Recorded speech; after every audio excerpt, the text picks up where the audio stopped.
Hit 'em up.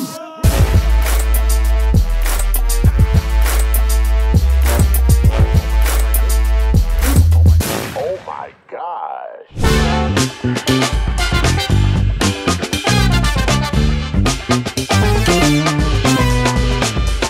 Selamat datang di Investasi Kapitalis. Biasanya Patrick Effendi, karena Patrick lagi pergi ke luar negeri, akhirnya saya yang harus menggantikannya. Tapi tidak apa-apa. Kali ini episode Investasi Kapitalis barengan sama seseorang yang mewakili sebuah aplikasi yang belakangan ini sering banget gue post di Instagram, karena gue juga bisa dibilang aplikasi ini yang membelikan saya makanan setiap hari.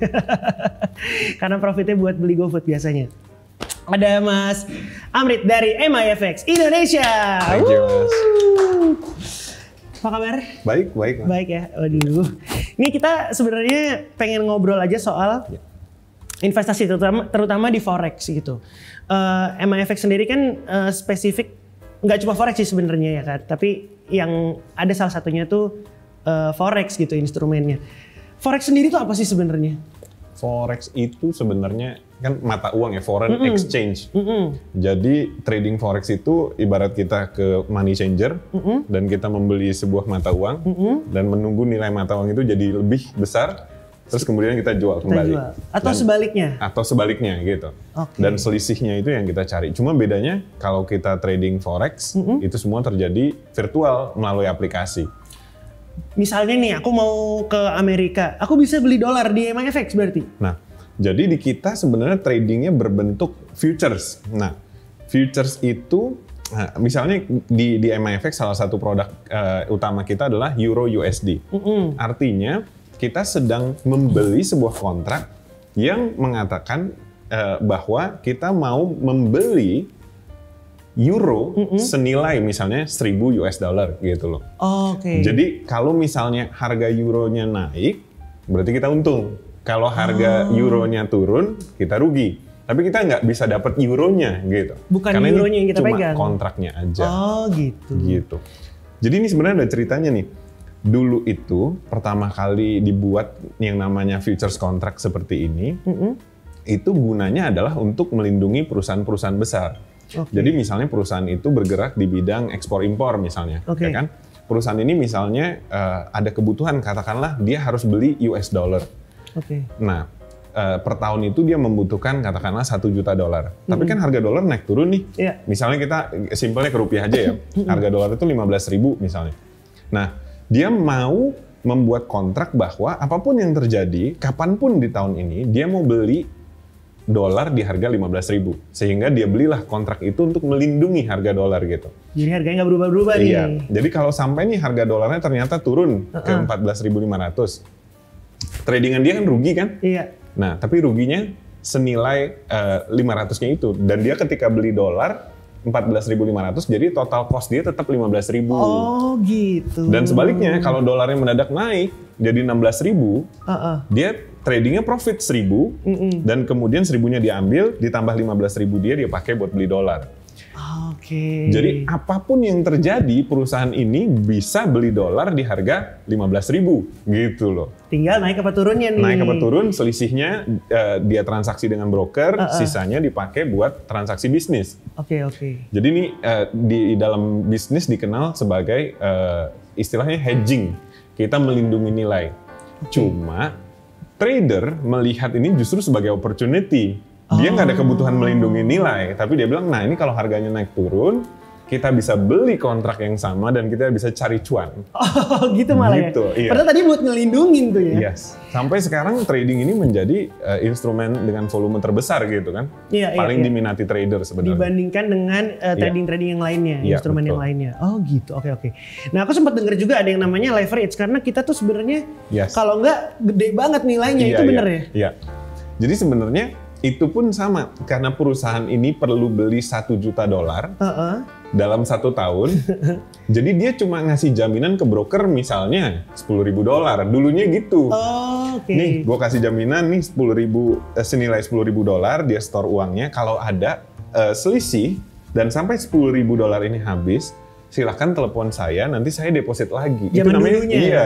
Sekarang di trading namanya margin call karena kita store duit cuma sekian, tradingnya bisa berkali-kali lipat. Kalau duitnya habis, broker akan call. Gitu loh. Jadi itu margin call tuh beneran yes, call tadinya. dulunya ditelepon. Oh, gitu. gitu. Bahwa nih selisihnya udah terlalu jauh nih, mohon store deposit lagi gitu. Untuk Gitu. supaya cukup segitu Selisihnya. Iya. Oh. Dan sekarang selisih ini yang kita cari untuk profit di dalam trading kita gitu sebagai trader retail ya. Oke.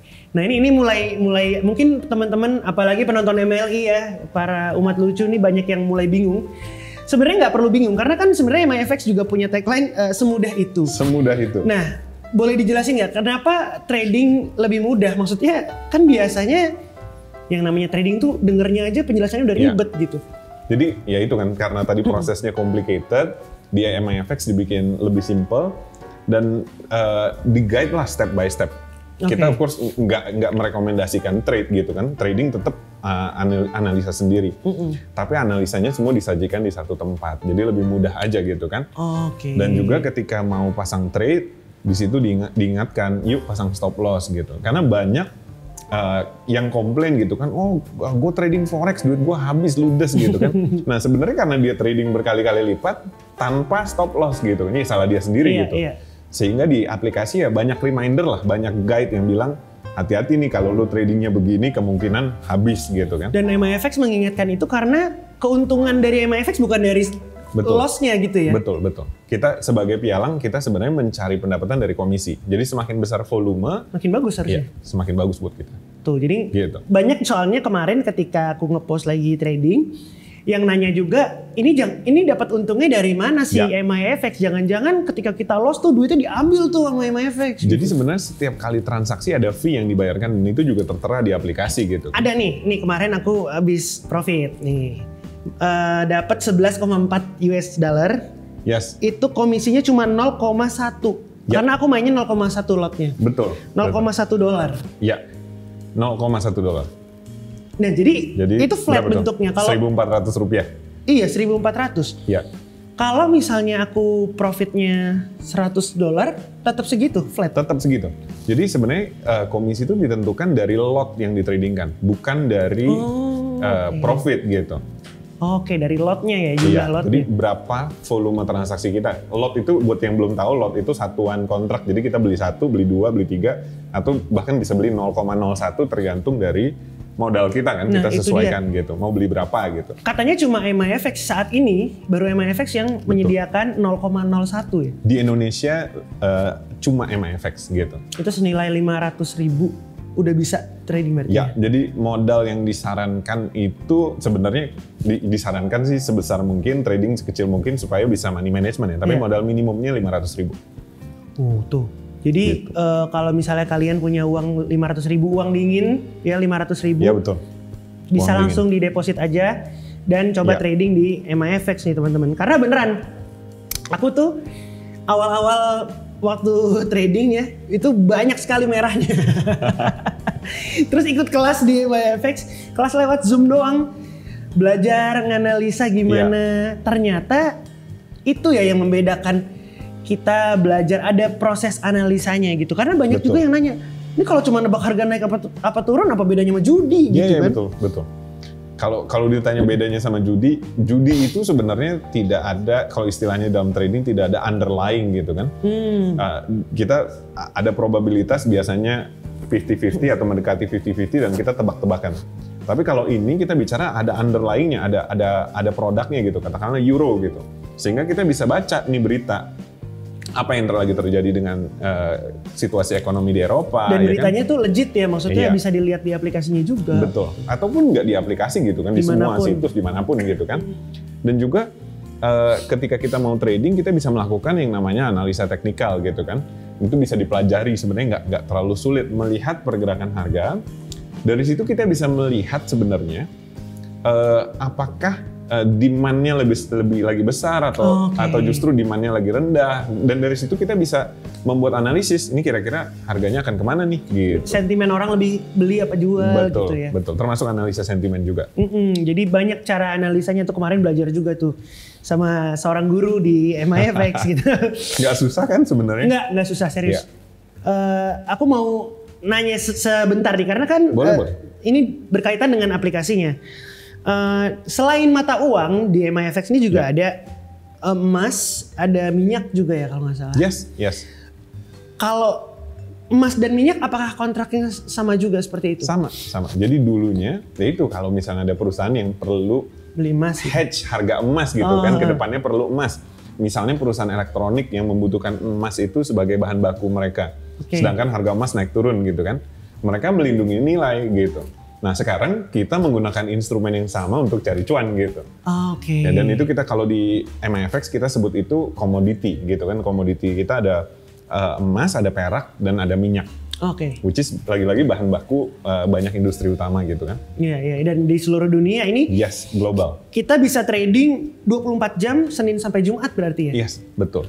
Bahkan ada yang sampai Sabtu pagi tadi kan? Iya, karena sebenarnya Senin sampai Jumat di Amerika itu Beda, ya? Sabtu pagi di sini gitu kan. Betul. Jadi kita ada tiga sesi lah sebutannya di dalam trading. Ada sesi Asia, sesi Eropa, sesi US. Oke. Karena time difference gitu kan. Ya simpelnya buat kita trading itu bisa 24 jam jadinya gitu. Iya. Karena time difference itu gitu kan. Jadi ketika satu market tutup, yang berikutnya buka gitu kan. Oke. Nah ini sebenarnya banyak stigma-stigma yang masuk ke DM-ku ketika aku kemarin nge-share aku lagi trading di MIF. Ya. Yang paling umum stigma yang menempel erat di trader forex itu biasanya apa sih? Untuk non-trader apa untuk trader nih? Untuk dari non-trader biasanya untuk Dari trader. non-trader? Uh-uh. Dari non-trader ya itu, yang terbesar adalah sebenarnya forex itu pasti loss gitu kan. Tapi Aneh juga ya. ya itu sebenarnya ya nanti lu dikasih profit sebentar, habis itu begitu habis gitu kan. Jadi kayak judi slot itu mah. Iya. Nah itu sebenarnya kalau kita lihat itu karena tidak ada stop loss. Seorang trader modern, terutama trading sekarang udah pakai aplikasi, mereka ketika trading mereka sudah menentukan batas untung dan batas rugi, Ya. sehingga kalau posisi ini untung sekian, mereka langsung take profit. Betul. Walaupun sedang tidak melihat HP gitu Betul. kan. Iya. Aku merasakan itu soalnya. Merasakan itu, Iya. indahnya gitu kan. Ketika lihat, udah close, udah profit. Betul. Dan juga ketika loss, mereka sudah pasang batas rugi, sehingga ya lagi-lagi loss-nya ke limit maksimum ya ruginya seperti itu gitu. Betul. Itu butuh apa ya, kebijaksanaan juga tuh ya masang stop loss sama take profit tuh ya. Yes. Karena ketika kemarin aku sempat trading, serakah taruh take profitnya tinggi banget. Ya. Yang ada malah nggak kesentuh-sentuh gitu. Betul. Begitu juga dengan stop lossnya takut kejilat sedikit Ya. lewat gitu. Nah, dan kalau di MIFX kita ada berbagai analisis dari pihak ketiga. Tujuannya adalah supaya kita bisa melihat, mereka itu kalau pasang take profit dan stop loss di mana? Oh di sini, oke. Berarti kita bisa pasang di sini atau mungkin lebih dekat lagi gitu kan? Jangan terlalu jauh. Oke. Karena si profesional ini aja bilang di sini levelnya gitu loh. Itu di mana? Ketika kita mau eksekusi kan langsung ada tuh. Nah itu sebenarnya. Itu dia? Iya itu. Jadi kita ngambil dari berbagai sumber, ada 3 sumber. Ya mereka kan lebih profesional lah. Mereka semua ngisinya full time, istilahnya expert di market lah. Jadi kalau misalnya mereka melihat tren berdasarkan analisa mereka dan mereka menentukan, ini support resistance ada di sini gitu. Biasanya bahasa mereka seperti itu. Nah sebenarnya itu bisa jadi acuan buat kita. Kadang masih suka aku ganti-ganti lagi tuh. Nah, sebenarnya kalau trader profesional biasanya akan ganti. Mereka akan ganti sesuai dengan analisis mereka sendiri gitu kan. Aku 1:2 biasanya maunya Nah gitu. itu. Yang penting kita tahu acuannya ada di sini. Terutama kalau misalnya kita bicara take profitnya menurut mereka di sini gitu kan. Kita mau jauh di atas itu harus menjadi pertanyaan gitu kan. Kecuali memang kita ada strategi lain. Tapi kalau misalnya diturunin sedikit, artinya kalau nggak menyentuh pun sedikit di bawah kita udah dapet take profitnya gitu. Jadi umumnya kalau pemula biasa ngambil analisis itu dan mereka justru melakukan trade yang lebih konservatif lagi gitu. Oke. Jadi Gitu. teman-teman sebenarnya sudah bisa merasakan sensasi punya ilmu trader kalau kalian di MIFX ya. Karena udahlah depositnya bisa cuma 500.000 startnya. Terus langsung dikasih rekomendasi take profit sama stop loss-nya. Ya. Dan sebenarnya jangan dibilang rekomendasi. Bukan rekomendasi ya, apa ya? Referensi analisa orang lain, kita harus membuat analisa kita sendiri gitu kan. Benar. Kayak aku kadang suka nggak srek tuh, aku ganti-ganti sendiri aja gitu. Betul. Begitu juga dengan sinyal. Nah, sinyal ini yang menarik nih. Karena kadang lagi lupa gitu ya, lagi taruh aja handphone tiba-tiba kayak ngasih tahu Ya, ada push, betul. Ini Euro USD nggak mau beli nih gitu, atau nggak mau jual nih. Nah, gimana ya ngomongnya? Seberapa kita bisa ikut referensi sinyal tersebut sebenarnya? Apakah memang kenapa sinyal itu yang dipilih gitu? Oke. Jadi sebenarnya sinyal ini kan datang dari 3 sumber itu tadi ya, yang ada di aplikasi, bisa dilihat kalau punya download aplikasi MEFX ini. Jadi dari 3 sumber ini kita kemudian trading di akun kita sendiri, kita trading semua signal ini, dan performance dari signal tersebut bisa dilihat di aplikasi. Jadi ada halaman namanya signal performance. Betul. Kita bisa melihat, oh ternyata signal euro nih lagi metode analisis si profesional itu lagi cocok nih dengan kondisi market gitu. Jadi kita bisa memutuskan apakah kita mau nyontek yang ini sebagai referensi atau nyontek yang ini sebagai referensi berdasarkan performance referensi Tidak tersebut. disuruh ya teman-teman ya. Tidak disuruh. Ini nih, ayo ini pasti menang nih, bukan begitu ya. Nggak ada yang pasti kan, ya itu kan trading nggak mungkin profit terus. Tapi misalnya kita melihat, oh ternyata analisanya si X nih untuk euro lagi bagus gitu kan. Terus dia bilang take profit di sini, stop loss di sini. Nah, ketika kita melakukan analisis kita bisa cross check gitu kan. Akhirnya kita harus menentukan sendiri levelnya gitu. Biasanya sih kalau aku cross checknya pencet berita tuh langsung kan. Berita jamnya dilihat jam berapa, kalau masih deket berarti masih valid nih. Oh oke, benar, misalnya naik gitu. Terus aku lihat juga candlestick-nya. Kalau Mas Hamid sendiri candlestick enakan di berapa menit? Kalau aku biasa kalau ngelihat umumnya di 1 menit sih. 1 menit ya? Iya, di 1 menit.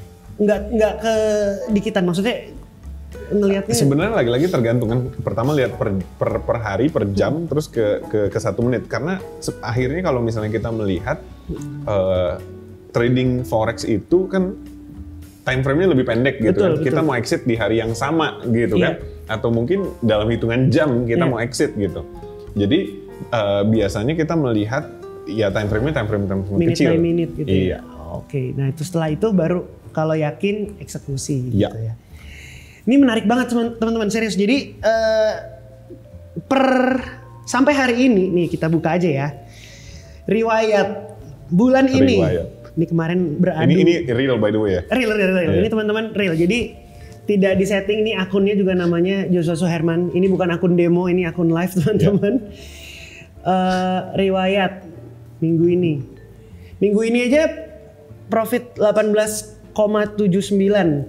Ya boncosnya ada juga nih, kemarin merah juga ada, karena kalau enggak ya there's no such thing as perfect win rate gitu, nggak ada lah ya.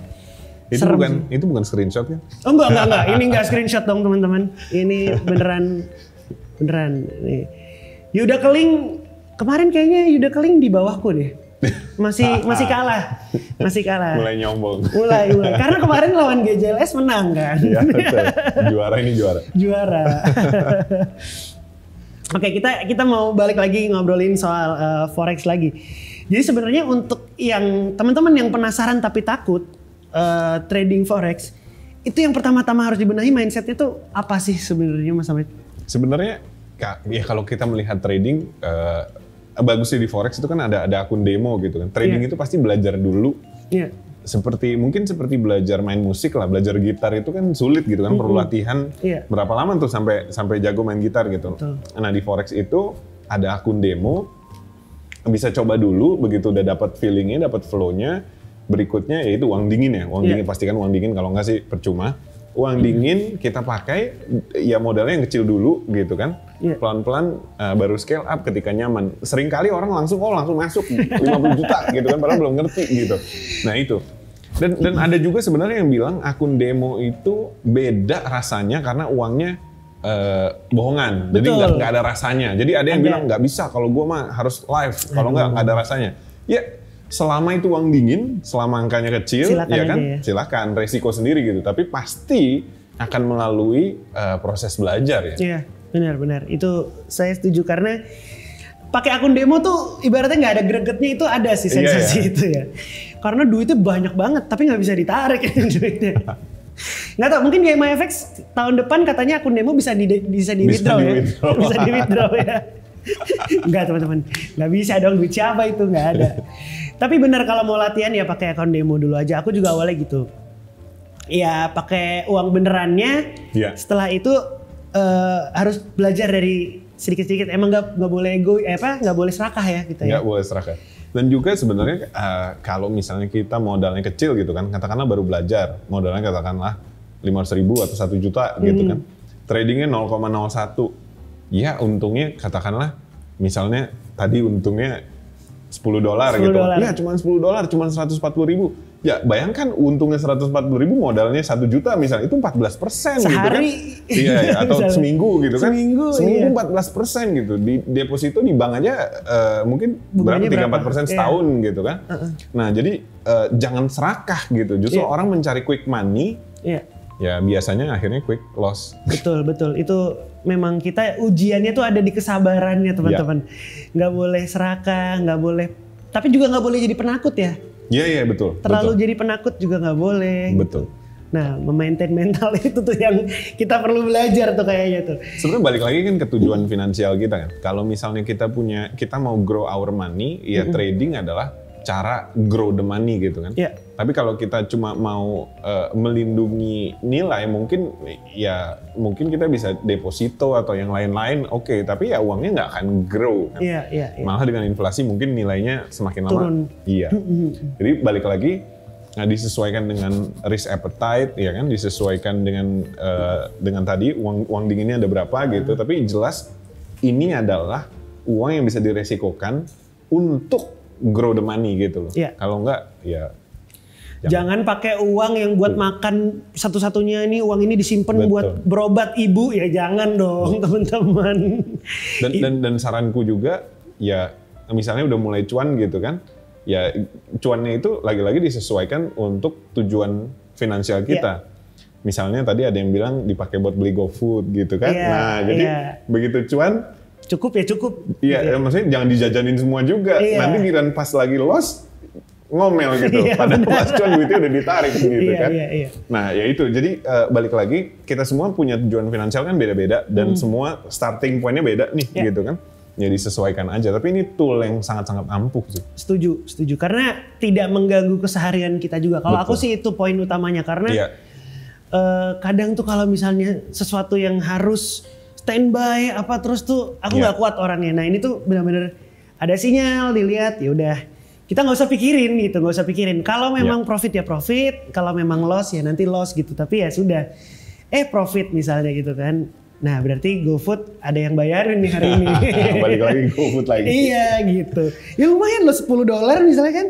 $10 tuh berapa sekarang? 140.000, 150.000. Ya. Oke lah gitu. Itu aja paling sih hari ini. Terima kasih banyak ya Mas Amrit udah ngobrol-ngobrol. Kalau misalnya teman-teman mau belajar tentang trading forex, mau trading di MIFX, bisa kemana? Download aplikasinya MIFX di App Store dan Play Store. Udah ada di App Store, udah ada di Play Store, dan aplikasinya enak teman-teman, nggak nge-lag. Bahkan yang paling aku suka dari aplikasinya adalah login-nya itu setiap kita masuk suruh login, dan login-nya bisa pakai Face ID. Jadi kita nggak perlu isi-isi password lagi kayak aplikasi. Adalah dulu saya punya aplikasi. Capek harus login terus. Jangan ini cuma merek. Iya, adalah pokoknya Face ID langsung masuk. Itu mantap. Mungkin satu lagi yang penting, kalau teman-teman buka live account dan sampai deposit dana, dan ini bukan cuma MIFX, ini ke broker manapun, please pastikan uang itu dideposit ke rekening perusahaan tersebut gitu kan. Karena banyak banget sekarang penipuan gitu, download aplikasi terus katakanlah dihubungi orang, depositnya kemana gitu, terus uangnya hilang. Sudah pasti aplikasi finansial apapun sebenarnya kita deposit harus ke perusahaannya, withdraw pun ke rekening kita sendiri gitu. Kasihan banyak yang ketipu, banyak banget. Iya, harus hati-hati teman-teman. Kalau di MIFX kalau nggak salah malah ke rekening yang ada namaku juga ya. Betul, withdraw-nya harus ke rekening orang yang sama. Iya, ke rekening orang yang sama. Itu teman-teman. Berhati-hatilah, walaupun itu uang dingin, tapi kan ya ngapain kalau diambil sama orang yang tidak bertanggung jawab ya kan. Mendingan buat trading aja gitu. Terima kasih sekali lagi yang sudah menyaksikan. Terima kasih Mas Amrit. Thank you. Sampai jumpa di konten investasi kapitalis selanjutnya.